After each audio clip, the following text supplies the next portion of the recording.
In this problem, we have a single loop of wire, and we're going to reduce the area of that wire from 1.8 meters squared to 0.4 meters squared in a given time. We have a constant magnetic field pointing upward.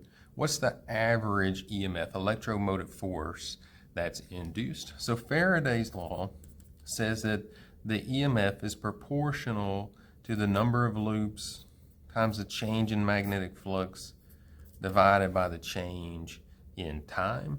And here, the magnetic flux is equivalent to the magnetic field times the area times the cosine of theta.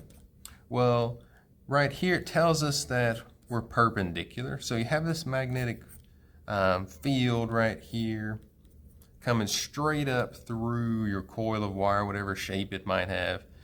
Those two being perpendicular, cosine of 90 degrees is just going to equal to 1. So we want to say, well, there's just a single loop, so n also equals 1, and cosine of 90 degrees equals 1. So we want to take that magnetic field times the area divided by the time in order to solve this problem. So we have a magnetic field of 0.9 Tesla.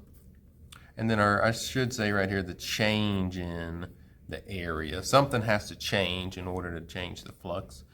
So the change in area, and that ended up at 0.4 meters squared minus 1.8 meters squared. And according to Lenz's law, I should have had a negative on this equation in the first place as well.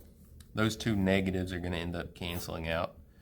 And all this happened in 0.33 seconds. So negative 0.9 times 0.4 minus 1.8 divided by 0.33 seconds, we get an induced EMF of 3.82 volts.